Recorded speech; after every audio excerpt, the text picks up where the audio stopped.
নমস্কার, কল্পতরু অনুষ্ঠানে সকল দর্শক বন্ধুদের অনেক অনেক স্বাগত। আবার আমরা লাইভ অনুষ্ঠানে চলে এসেছি, লাইভ ফোনের অনুষ্ঠান, সরাসরি আপনারা কথা বলতে পারছেন।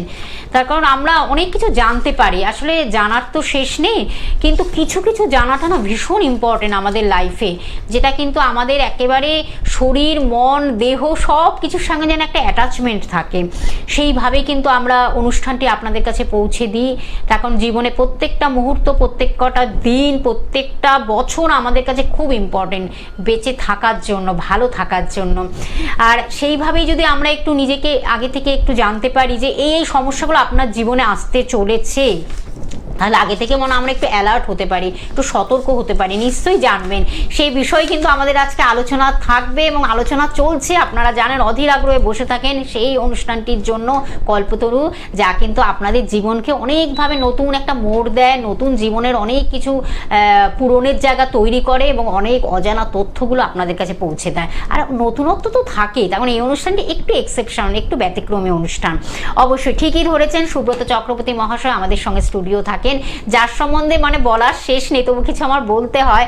যিনি কিন্তু কৃষ্ণমূর্তি সনাতন জ্যোতিষ, যিনি কিন্তু হস্তরেখা বিশেষজ্ঞ এবং বাস্তুবিদ, এবং তার সঙ্গে আপনারা জানেন যিনি কিন্তু অল ইন্ডিয়া অ্যাস্ট্রো কাউন্সিল থেকে, নিউ দিল্লি থেকে তিনি জ্যোতিষ জাতীয় পুরস্কার প্রাপ্ত সেই ব্যক্তিত্বকে সঙ্গে আমরা পাই, এবং যিনি কিন্তু বিজ্ঞানসম্মত, মানে বিজ্ঞানকে তিনি কিন্তু নিয়েই চলেন। তখন জ্যোতিষ আর বিজ্ঞান একে অপরের পরিপূরক, এটাই বলেন তিনি, এবং সেটাকে পার্ট অফ সায়েন্স, যেটাকে বলে আমাদের অ্যাস্ট্রোলজির পার্ট অফ সায়েন্স, সেটাও জানেন আপনারা। আর সেটা নিয়েই তিনি কিন্তু পথ চলছেন এবং ভীষণভাবে সাকসেসফুল। এবং তিনি বিশ্বাস করেন যে one time remedy life time benefit. খুব সুন্দর একটি সেন্টেন্স, আপনারা সেটা অনুধাবন করছেন, অনুভব করেন অবশ্যই। আর তার সম্বন্ধে আরও কিছু বলতে হয়, অল ইন্ডিয়া অ্যাস্ট্রোপামিস্ট, তন্ত্র তিনি রিসার্চার এবং জ্যোতিষ শিক্ষক, যিনি কিন্তু আধুনিক জ্যোতিষের পুঙ্খানুপুঙ্খ বিচারে বিশ্বাসী। সেই জ্যোতিষ ব্যক্তিত্বকে আমরা সঙ্গে পাই, সুব্রত চক্রবর্তী মহাশয়। তার সম্বন্ধে আরও কিছু আমাদের বলা উচিত, যিনি কিন্তু সাহিত্যে MA BEd এবং জ্যোতিষবিদ্যা বাচস্পতি, জ্যোতিষবিদ্যা বারিধি, গোল্ড মেডেলিস্ট, অবশ্যই একাধিক গোল্ড মেডেলে তিনি ভূষিত অবশ্যই। এবং 2024-এ তিনি কিন্তু HBT থেকে জ্যোতিষ মহাগৌরব সম্মানেও তিনি ভূষিত হয়েছেন। এবং তার সঙ্গে তিনি কিন্তু HBT থেকে বঙ্গ জ্যোতিষ রত্ন, যেটা কিন্তু 2026-এ তিনি কিন্তু অ্যাওয়ার্ড পেয়েছেন। আপনাদের সেটাই বলার বিষয়, 2026-এও তিনি কিন্তু অ্যাওয়ার্ডে ভূষিত হয়েছেন। আজকে সেই ব্যক্তিত্বকে আমরা সঙ্গে পেয়েছি। আপনারা তো জানেন আমাদের বিভিন্ন আলোচনা থাকে, আর আপনারা ফোন করুন, শুধুমাত্র নাম, জন্ম তারিখ, সময়, জন্মস্থান জানাবেন, তাহলে হবু আপনার জীবন সম্বন্ধে জেনে যাচ্ছেন। আমাদের সঙ্গে রয়েছেন বিশিষ্ট জ্যোতিষ ব্যক্তিত্ব সুব্রত চক্রবর্তী মহাশয়। স্বাগত আপনাকে। সবাইকে অসংখ্য ধন্যবাদ জানাই। অনুষ্ঠান শুরুর প্রথমেই আমার পিতামাতাকে প্রণাম জানাই, মাতারার চরণে প্রণাম জানাই সমস্ত বয়োজ্যেষ্ঠ মানুষদের প্রতি, যারা আমার অনুষ্ঠান নিমিত্ত গ্লোব টিভি দেখে চলেছেন। প্রত্যেক সোমবার দিন দুপুর 2:45, প্রত্যেক বৃহস্পতিবার দিন দুপুর 2:30, এছাড়া অন্য আরেকটি মিডিয়াতে আমাকে লাইভ পেয়ে যাচ্ছেন প্রত্যেক রবিবার দিন দুপুর 2:45। এই সুন্দর অনুষ্ঠানটা আপনারা বাড়িতে বসে দেখছেন, মোবাইলে দেখছেন, টিভিতে দেখছেন, ইউটিউব থেকে দেখছেন বা ফেসবুক থেকে লাইভ দেখছেন।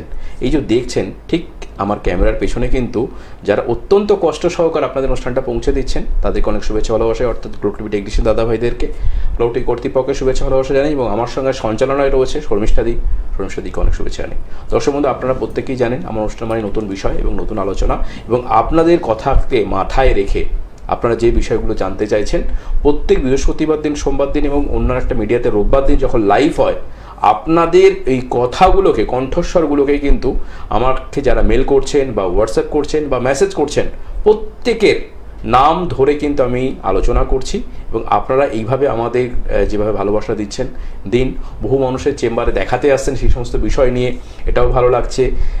এর আগে যেগুলো নিয়ে আমি আলোচনা করেছিলাম সেগুলো নিয়ে বহু মানুষ আমার চেম্বারে যারা এসছেন, তাদেরকে অনেক অসংখ্য ধন্যবাদ, ভালোবাসা। এবং এই যে জ্যোতিষের প্রতি একটা আলাদা বিশ্বাস, একটা ভালোবাসা, এবং যেটা বলতে পারি সর্বোপরি বহু মানুষ অনেক জ্যোতিষীকে দেখিয়েছেন, কিন্তু আলটিমেটলি পরবর্তী ক্ষেত্রে এসে আমার চেম্বারে এসে বলছে, দাদা আমাকে সম্পূর্ণ চক্রমটা করে দিন, কর্মভাগ কুবের চক্রম করে দিন, আমাকে খরবেদাংশ করে দিন, আমাকে ত্রিশাংশ করে দিন।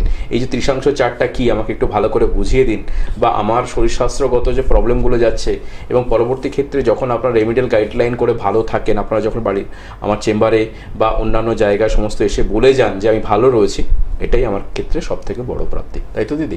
একদম। তো আজকের খুব বিষয় কি সুন্দর হতে কথা যাচ্ছে বললে সেটা। অবশ্যই।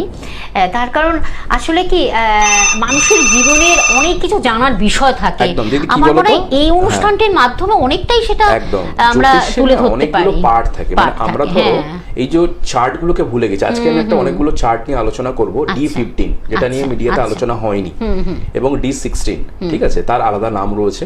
এর আগে আমি ত্রিশাংশ চার্ট নিয়ে বলেছি, অর্থাৎ খরবেদা অংশ নিয়ে বলেছি, ঠিক আছে।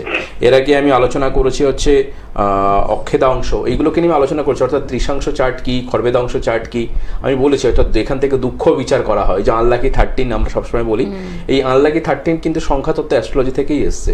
এটা হচ্ছে আমাদের খরবেদাংশ আর ত্রিশাংশ। এই ত্রিশাংশ চার্ট হচ্ছে আমাদের যত অশুভ জায়গার বিচার কিন্তু এখান থেকেই পাওয়া যায়। কিন্তু আজকে যারা স্বাস্থ্য নিয়ে জানতে চেয়েছিলেন তাদের নামগুলো দিদি প্রথমে বলে দাও, এবং সেই সঙ্গে আর একজন বন্ধু জানতে চেয়েছিলেন আমাকে, বিশেষ করে উনি অনুরোধ করেছেন এবং তিনি ফোন করেছেন, হ্যাঁ ফোন করে আমাকে বলেছেন, দাদা এই যে মার্চ মাস চলছে, এই মার্চ মাসটা কোন রাশি লগ্ন জাতক জাতিকেরা একটু সাবধানতা অবলম্বন করবেন সেটাও নিয়ে বলবো। হ্যাঁ আগে দিদি একটু নামটা আমি অবশ্যই আমি একেবারে নামগুলো মেনশন করে দিচ্ছি। যারা কিন্তু জিজ্ঞাসা রেখেছেন, স্বপন বসু রেখেছেন বিজয়গড় থেকে, আপনাকে অসংখ্য ধন্যবাদ। আপনি কিন্তু জিজ্ঞাসা রেখেছেন যে স্বাস্থ্যহানি, স্বাস্থ্য নিয়ে আপনি দাদার কাছে জিজ্ঞাসা রেখেছেন। এবং আরেকজন রেখেছেন, আরেক বন্ধু রাধেশ্যাম মণ্ডল, তিনি কিন্তু বাগনান থেকে, তিনিও কিন্তু জিজ্ঞাসা রেখেছেন একই, যে স্বাস্থ্যের ব্যাপারে, শরীর স্বাস্থ্য সম্পর্কিত তিনিও জিজ্ঞাসা রেখেছেন। এবং সজল দেবনাথ বেহালা থেকে রেখেছেন, তিনিও শরীর স্বাস্থ্য সম্পর্কিত, এবং তার সঙ্গে কিন্তু মার্চ মাস কেমন যাবে সবকিছু বিচারে জ্যোতিষীয় পরামর্শ কি দিচ্ছে দাদা। অবশ্যই আমরা এদের জিজ্ঞাসাগুলো আমরা তুলে ধরবো অবশ্যই। আমি প্রথমে যে দুটো চার্ট নিয়ে আলোচনা করব, যেটা হচ্ছে আমাদের শরীর স্বাস্থ্য নিয়ে। আমরা প্রত্যেকেই জানি কি আমাদের লগ্ন হচ্ছে আমাদের ভিত, এবং লগ্ন হচ্ছে আমাদের দেহভাব এবং তনুভাব, আমরা প্রত্যেকেই জানি। এবং ষষ্ঠ ভাব থেকে আমাদের সাধারণত ঋতুভাব ধরা হয়, এবং অষ্টম ভাব থেকে আমাদের আয়ু বিচার করা হয়, এবং শরীর স্বাস্থ্যের জায়গাটাও বিচার, যত রোগ জ্বালা খারাপ কিছু এই অষ্টম ভাব থেকে কিন্তু বিচার হয়ে থাকে, আমরা এটা প্রত্যেককে জানি। কিন্তু আপনারা কি জানেন যে আমাদের যে দুটো চার্ট আছে, যেই দুটো চার্টকে কখনো কোনো জ্যোতিষ বন্ধু আজ পর্যন্ত আপনাদের সামনে বলে দেয়নি, যে চার্টটাকে নিয়ে সাধারণত একদম আলোচনা করা হয় না। আমি আপনাদেরকে কথা দিয়েছিলাম না যে 1 থেকে 50টা চার্ট নিয়ে আমি এক এক করে আলোচনা করব। তো সেক্ষেত্রে আজকে যে চার্টটি নিয়ে আলোচনা করব সেটা হচ্ছে অক্ষ বেদাংশ। অক্ষ বেদাংশ যে চার্টটাকে ধরা হয় সেটা হচ্ছে 15 নম্বর চার্ট, অর্থাৎ D15 চার্টকে অক্ষ বেদাংশ বলা হয়। এবং আরেকটা হচ্ছে ষষ্ঠী অংশ, যেটাকে D16 বলা হয়।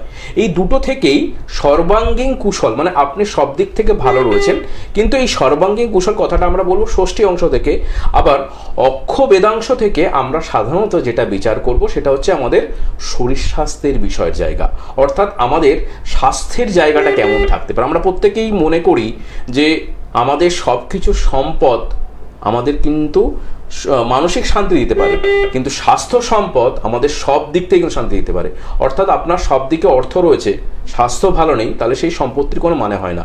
কিন্তু বহু মানুষ দেখবেন স্বাস্থ্য খুব ভালো এবং তার হয়তো অর্থ নেই, তিনি কিন্তু, আমি মনে করি তিনি হচ্ছে আসল রাজা। দেখবেন একটা কথা রয়েছে যে আপনি সোনার পালঙ্কে ঘুমাচ্ছেন আর একজন ফুটপাতে ঘুমাচ্ছেন। সোনার পালঙ্কে আপনার ঘুম হলো না, ঘুমের ওষুধ খেয়ে ঘুমাচ্ছেন, আর একজন মানুষ ফুটপাতে ঘুমাচ্ছেন কিন্তু তিনি একটা শান্তির নিদ্রা নিচ্ছেন। আমি যখন চেম্বার করে একদিন আসছিলাম, আমার বালি চেম্বার করে ভগবতারিণী মায়ের মন্দিরের সামনে দিয়ে যখন যাচ্ছিলাম, দেখবেন ওই বালির যে ব্রিজটা থাকে না, প্রচন্ড সন্ধ্যাবেলা জ্যাম হয়। আমি একদিন আমার গাড়ি করে আসছি, আমার সাথে যে আমার অ্যাসিস্ট্যান্ট থাকেন, ড্রাইভার থাকেন, বসে আছি। আমি গাড়ির ভেতর থেকে একটা জিনিস খেয়াল করলাম, যে রাস্তাটা রয়েছে ওইখানে ফুটপাতে দুজন বৃদ্ধ বয়স্ক মানে মহিলা এবং তার স্বামী, তারা হয়তো ফুটপাতের মধ্যে রয়েছেন, এবং তাদের মধ্যে যে একটা আনন্দ, মানে তারা হয়তো ফুটপাতে রয়েছেন বৃদ্ধ বয়সে, কিছু কারণের জন্য হয়তো হতে পারে। আমি হয়তো গাড়ি থেকে, যেহেতু ট্রাফিকটা কিছুক্ষণ জাম পড়ে, আপনারা যারা দক্ষিণেশ্বরের ওই সাইডে থাকেন তারা জানেন, তো আমি তাদের মধ্যে যে খুশি, যে আনন্দ, অর্থাৎ সন্ধ্যাবেলা বসে তারা স্বামী স্ত্রীর মধ্যে গল্প করছেন এবং সে খোলা আকাশের নিচে, এবং ওটাই ওদের সংসার ওইখানটাতে। মানে ঠিক আমি যখন বাড়ি থেকে দক্ষিণেশ্বরের দিকে নামি, দেখবেন অনেক সামনে দেখবেন অনেকগুলো বস্তি মতো হয়ে থাকে, তো সেইখানে হয়তো তারা থাকেন, কিন্তু তাদের মধ্যে যে আনন্দ, যে হাসি, যে উচ্ছ্বাস, সেই জিনিসটা আমরা কিন্তু এখনকারের দিনে দেখবেন বহু মানুষের ক্ষেত্রে, আমার চেম্বারে বহু মানুষ আছেন, সেই উচ্ছ্বাসটা যেন পাই না আমি। অর্থাৎ ওরা ওই ফুটপাতে বসে থেকে যে আনন্দটা নিচ্ছে, হয়তো তাদের কাছে কিছু নেই, তারা হয়তো জানে না সন্ধ্যাবেলা আমরা কি খাবো বা কি খাবার জোগাড় হয়েছে কিনা, কেউ হয়তো ভিক্ষা টিক্ষা দিলে সেখান থেকে খাবার খাবো। কিন্তু আমরা আজকে অর্থনৈতিক সব দিকে স্বাবলম্বিতা হয়েও অনেক ক্ষেত্রে কিন্তু মানসিক শান্তি এবং একে অপরের সঙ্গে কথা বলতে কিন্তু ভুলে গেছি। হাসিটা কিন্তু আমাদের মুখ থেকে চলে গেছে। কারণ আমার চেম্বারে যখন বহু মানুষ আসে না এক একটা দুঃখ যন্ত্রণা নিয়ে, তখন নিজেরও খুব খারাপ লাগে। তো সেক্ষেত্রে আমি সবসময় একটা কথা বলবো, সৎ পথে থাকুন, সৎ কর্ম করুন, আপনি আপনার পিতামাতাকে ভালোবাসুন, পিতামাতার সঙ্গে থাকুন, আপনার পরিবারকে ভালোবাসুন, এবং সবসময় ঈশ্বরকে নিয়ে যারা চলে তাদের দেখবেন কখনো, আমি এটুকু মনে করি, তাদের কখনো বাধা বিপত্তি আসলেও সেই বাধাকে কিন্তু আপনি জয় করতে পারবেন। তো এটাই কথার মানে যে স্বাস্থ্য, আমরা বহু আজকালকার দিনে মানুষ মানে খাই না খাই রোগ নিয়ে কিন্তু প্রচন্ড পরিমাণে আমরা সবাই ভুগছি। কিন্তু এই যে অক্ষ বেদাংশ যেখান থেকে স্বাস্থ্য বিচার করা হয়, সেইখানে সাধারণত আমাদের দেখা হয় দুটো ভাবকে। সেটা হচ্ছে কি, একটা চতুর্থ ভাব আর একটা পঞ্চম ভাব, একটা লগ্ন ভাব। আমি প্রথমেই বলেছি লগ্ন মানে হচ্ছে দেহভাব বা তনুভাব, এবং সেখান থেকে ধরা হয় নবম এবং দশম ভাব। এই দশম ভাবকে কেন ধরলাম? দশম ভাব হচ্ছে আমাদের কর্মের জায়গা বিচার হয়, কিন্তু দশম ভাব অনেক সময় কর্মকেন্দ্রিক ব্যাপার নিয়ে আমাদের শরীর স্বাস্থ্যের হানি ঘটে। দেখবেন আপনার কাজ নেই, ডিপ্রেশন, টেনশন, চাপ, এটা কিন্তু লগ্নকে হিট করছে, লগ্নকে ড্যামেজ করছে, আপনার চতুর্থ ভাবকে ড্যামেজ করছে, আপনার পঞ্চম ভাবকে ড্যামেজ করছে। তাহলে যাদের জন্মছকে অক্ষ বেদাংশ চার্টে চতুর্থ ভাব, পঞ্চম ভাব, নবম ভাব অথবা দশম ভাব যদি লগ্নপতিকে খারাপ অবস্থায় থাকে, যেটা যে কোনো কারণবশত হতে পারে, আপনার মানসিক শান্তি নেই, আপনার সঠিক মতো ঘুম হচ্ছে না, আপনি আপনার কর্মজীবন নিয়ে অতিরিক্ত চিন্তাশীল, অথবা অনেকের ক্ষেত্রে দেখতে পাওয়া গেছে যে যারা সব দিক থেকে স্বাবলম্বিতা পেয়েছেন কিন্তু তারা নিজেদেরকে অলস করে রেখে দিয়েছেন, তার জন্য তাদের কিন্তু স্বাস্থ্যহানি ঘটছে, অর্থাৎ তাদের অনেকটা কিন্তু স্বাস্থ্য নিয়ে সচেতনতার জায়গা নেই। তাহলে সেই অক্ষ বেদাংশে যদি চতুর্থ, পঞ্চম, কেটে দিন ফোনটা, ফোনটা কেটে দিন, একটু অপেক্ষা করতে হবে, তখন আমাদের কিন্তু তো আলোচনাটা চতুর্থ যেটা খড়বেদা অংশে যাদের চতুর্থ ভাব, পঞ্চম ভাব এবং নবম ভাব প্রচন্ড পরিমাণে ড্যামেজ থাকে, এবং যেখানে লগ্ন প্রচন্ড পরিমাণে খারাপ হয়ে থাকে, আপনি জানবেন তাদের ক্ষেত্রে কিন্তু স্বাস্থ্যহানি অবধারিত এবং হবেই। এবার অনেকে প্রশ্ন করছেন যে আমি স্বাস্থ্য নিয়ে ভুগছি, এবার অনেকে বলছেন দাদা আমি এখন হয়তো ভালো আছি, কিন্তু আমার ভবিষ্যতে না জেনেটিক বিষয়, অর্থাৎ আমার বাবা মার একটা বিশাল দুরারোগ্য ব্যাধি রয়েছে, আমার কি সেটা হতে পারে? বা আমার বাবার মধ্যে জেনেটিকগতভাবে সুগার রয়েছে, বা আমাদের বংশের মধ্যে স্ট্রোক একটা রোগের একটা প্রবণতা রয়েছে। আবার অনেকের ক্ষেত্রে মানসিক সমস্যা একটা জেনেটিকের মধ্যে থাকে। দেখুন সাধারণত এটা তো অনেকটা জেনেটিক বিষয়, তাহলে সেক্ষেত্রে এই জেনেটিক বিষয়কে যখন আমরা দেখব, সেটাও কিন্তু আমাদের অ্যাস্ট্রোলজিতেও কিন্তু সমানভাবে কিন্তু প্রযোজ্য হয়। অর্থাৎ আপনার পূর্বপুরুষদের কোনো রোগ আপনার শরীর অতিবাহিত হতে পারে কিনা। যেরকম ডাক্তারি শাস্ত্রে বলে, আমরা সবসময় ডাক্তারকে বলি হয়তো 2-3টে জেনারেশনের মধ্যে সেই রোগটা ছিল না, কিন্তু আপনার মধ্যে যে রোগটা এসে, আপনি বলছেন আমার বাবা, আমার দাদু বা তার যে বাবা ছিলেন তাদের মধ্যে কিন্তু ডাক্তারবাবু এই ধরনের কোনো রোগ ছিল না।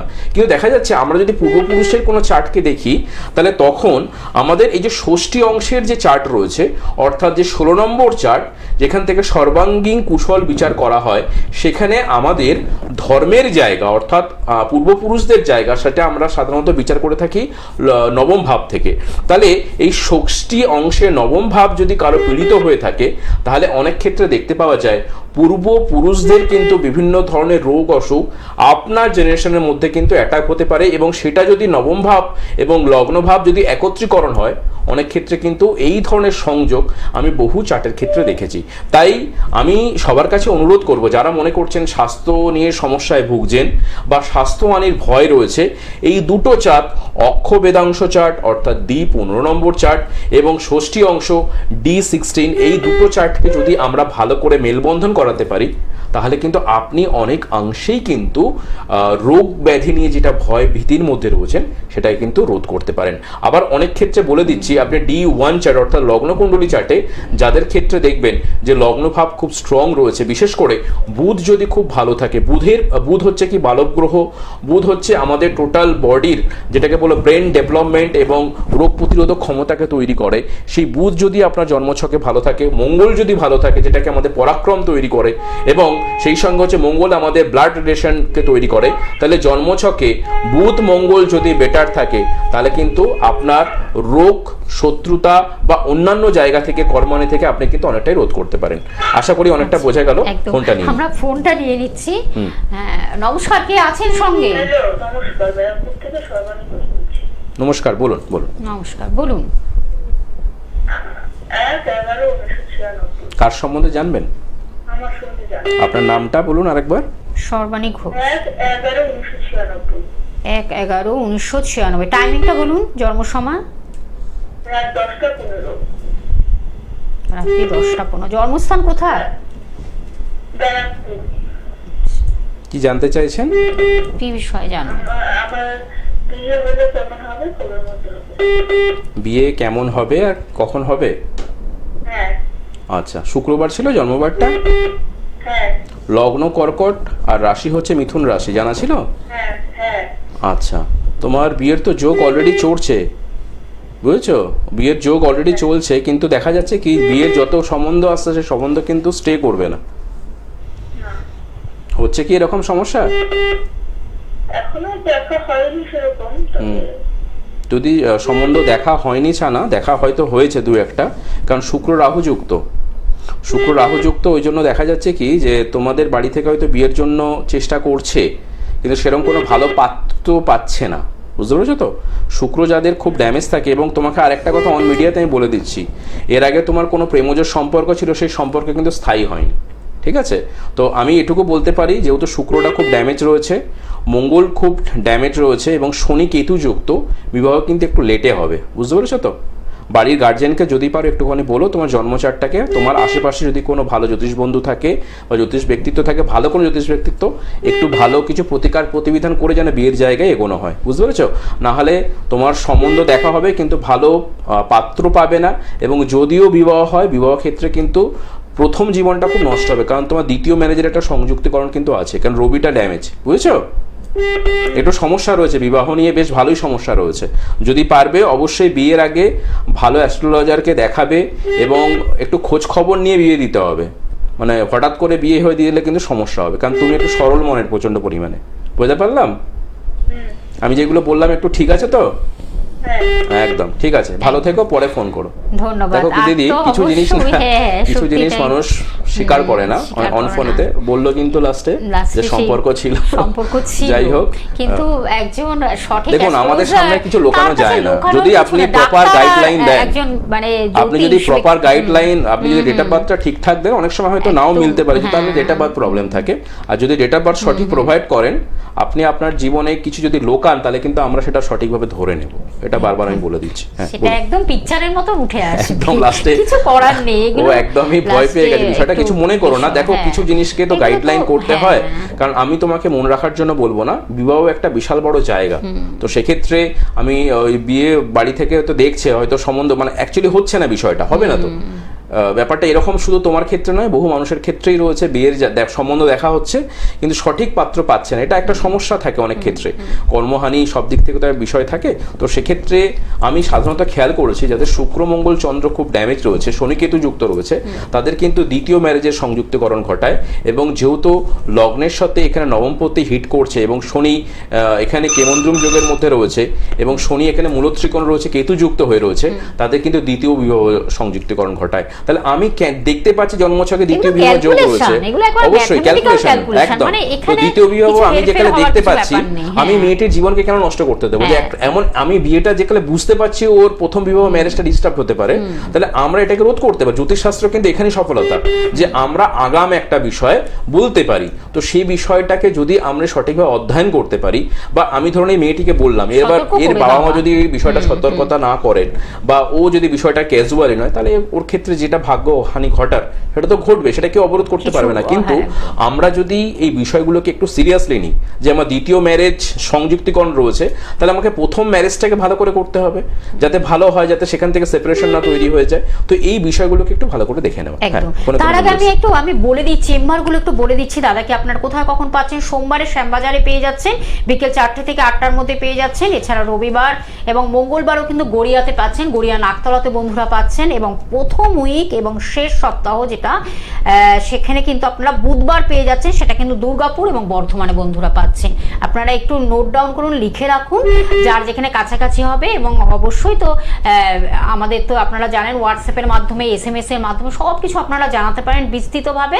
এছাড়া অনলাইনেও আপনারা কিন্তু প্রেডিকশনটা পেয়ে যাচ্ছেন। সব কিছু কিন্তু তিনি সেইভাবেই কিন্তু আপনাদের জন্য রেখেছেন ব্যবস্থা, কিন্তু সেটাকে কিন্তু কার্য করতে হবে, কার্যকরী করতে হবে, তাহলে কিন্তু একটা সুন্দর রেজাল্ট পাবেন জীবন সম্বন্ধে।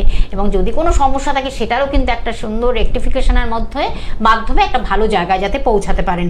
আর বৃহস্পতিবার নৈহাটিতে পাচ্ছেন 7:30 থেকে আপনারা 9টার মধ্যে পেয়ে যাচ্ছেন, এবং ব্যারাকপুরেও কিন্তু বিকেল 5টা থেকে 7টার মধ্যে পেয়ে যাচ্ছেন। এই জায়গাগুলো আপনাদের বলে দিলাম।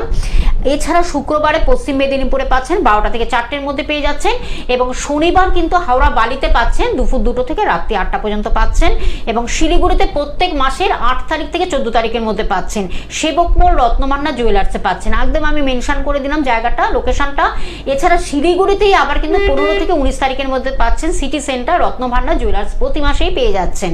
জায়গাগুলো বলে দিলাম। বুকিং নাম্বারটা টিভি স্ক্রিনে আপনারা দেখতে পাচ্ছেন, 9831707058 একটি নাম্বার, এবং আরেকটি নাম্বার 9874207060।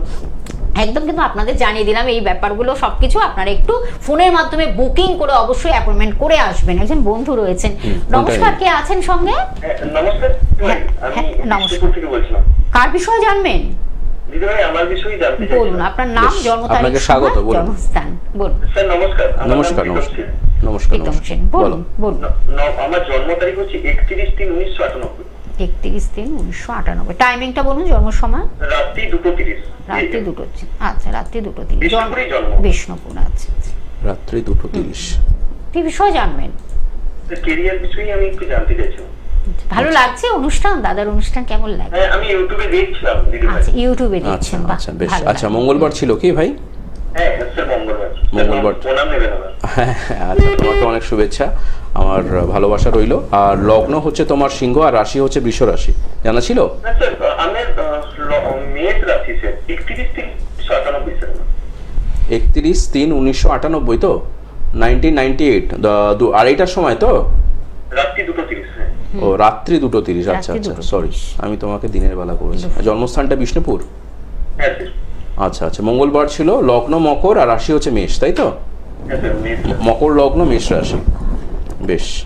আচ্ছা, তোমার জন্মছকে যেটা দেখা যাচ্ছে, দেখো বুধ রেবতী নিজস্ব নক্ষত্র পেয়েছে, তার মানে তোমার ক্ষেত্রে কিন্তু কর্মযোগ ভালো হবে, বুঝেছো?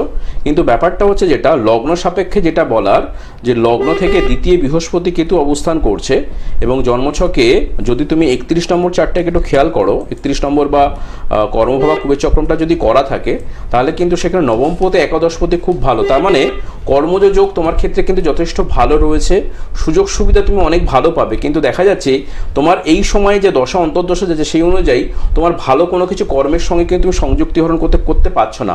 তুমি চেষ্টা করছো, কিন্তু সেই অনুপাতে কিন্তু ভালো কোনো কিছু কিন্তু করতে পারছো না। কি করছো এখন?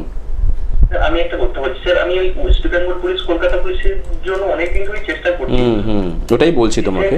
রিসেন্ট একটা স্যার 2-3 মাস আগে আমি পরীক্ষা দিয়েছিলাম, সে পাস করেছি। তো মাঠও করেছি, ইন্টারভিউ দিয়েছি। তো প্যানেলিস্ট আজকে আছে, ভোটের পর তো এটা বেরোবে। তো স্যার ওটা কি হওয়ার চান্স আছে? হওয়ার চান্স অবশ্যই রয়েছে, অবশ্যই রয়েছে। এটুকু আমি বলতে, তোমাকে আমি যেটা বললাম যে তোমার অনেক যোগ্যতা রয়েছে, কিন্তু কোথাও গিয়ে আমি তোমাকে তো বলছি যে তোমার মানে কাছেই গিয়ে কিন্তু অনেক কিছু জায়গা আটকে যাবে। কারণ দেখবে অনেকটাই বয়স হয়ে গিয়েছে তো আমার, আমি খুব ডিপ্রেশনে চলে। না না, ডিপ্রেশন করার কিছু নেই। তোমাকে আমি কিছু জিনিস বলে দিচ্ছি। দেখো, আমাদের পরাশর চার্ট অনুযায়ী যেটা হচ্ছে কি, অধিপতি গ্রহ যেটা কম্বিনেশন, শুক্র যেহেতু বিশাখা নক্ষত্রের অবস্থান করছে, তৃতীয় চরণ পেয়েছে, তার মানে আমি এটুকু বলতে পারি যে এপ্রিল মে মাসের পর থেকে তোমার যেহেতু বুধ হস্তা নক্ষত্রের কম্বিনেশনে তৃতীয় চরণে থাকবে, তাহলে ওই সময়টার পর থেকে, এবং সেই সময়ের পর হয়তো ভোটের এটা মিটে যাবে, মে মাসের পর থেকে একটা সুযোগ সুবিধা আসবে। তুমি যদি পারো একবার যোগাযোগ করো। তোমার একটা জিনিস যেটা রয়েছে যে পরাশর চার্ট অনুযায়ী, আমাদের পরাশর চার্টটা দেখা দরকার যে রিসেন্ট বিষয়টাকে, তাহলে সেক্ষেত্রে সাথী নক্ষত্রের প্রথম চরণ পেয়েছে, ঠিক আছে? তো সাথী নক্ষত্রের প্রথম চরণ সেটা শুক্র পেয়েছে, তো এটার জন্য একটা বাধা বিঘ্নতা হচ্ছে। তুমি দেখবে ক্যারিয়ারের ক্ষেত্রে যেটা প্রবলেমটা তৈরি হবে, তুমি এর আগে একাধিক পরীক্ষা দেবে, কিন্তু কোথাও সামান্য মানে তোমার হয়তো অনেক কিছু ক্লিয়ার হয়ে যাবে, সামান্য কিছুর জন্য আটকে থাকবে। কারণ এই প্রবলেম পরীক্ষাতেও আটকে এই প্রবলেমটা অ্যাকচুয়ালি হয় তোমাকে আমি এবং অন্যান্য যারা আজকে অনুষ্ঠান দেখছে গ্লোব টিভির মাধ্যমে বলে দিচ্ছি যে পরাশর চার্ট যে চক্র রয়েছে সেই পরাশর চক্রে শুক্র বিশেষ করে যদি রাহু নক্ষত্রে থাকে, তোমার ক্ষেত্রে কিন্তু এই কম্বিনেশনটা রয়েছে, সে সাথী নক্ষত্র রয়েছে, ঠিক আছে, সাথী হচ্ছে রাহু নক্ষত্র। তো এই যে শুক্র রাহু নক্ষত্রে এবং দ্বিতীয় যে বিষয়টা লক্ষিত হয় যে চতুর্থ চরণ নাহলে প্রথম চরণ, মাঝখানে 2 বা তৃতীয় চরণ থাকলে কিন্তু প্রবলেমটা থাকে না। তো এই প্রথম চরণ আছে বলে প্রবলেমটা হচ্ছে। তো তুমি পারলে একটুখানি যোগাযোগ করো, আর আমার মনে হচ্ছে হয়ে যাবে, যদি না হয় তাহলে শুক্র এবং সাথী নক্ষত্রের প্রতিকারটা করে দেবে। দিদি যাওয়ার আগে শুধু একটু বলে দিই, শুধু শর্ট করে, যে মার্চ মাসে 3টে রাশি একটু সাবধানতা অবলম্বন করবেন। সেটা হচ্ছে বিশেষ করে মেষ রাশি, বৃশ্চিক রাশি এবং কন্যা রাশি, কারণ এই 3টে রাশির ক্ষেত্রে কিন্তু মার্চ মাসটা একটু সমস্যা যেতে পারে, বিশেষ করে পারিবারিক অর্থনৈতিক জায়গা থেকে একটু সাবধানতা অবলম্বন করবেন। তবে একদম আমাদের লাইভ অনুষ্ঠান শেষ, পরবর্তী লাইভে নিশ্চয়ই আলোচনা নিয়ে আবার আমরা ফিরে আসবো। অসংখ্য ধন্যবাদ জানাই সবাইকে, অসংখ্য ধন্যবাদ, ভালো থাকবেন, আমাদের সঙ্গে থাকার জন্য। নমস্কার। সমস্যা হোক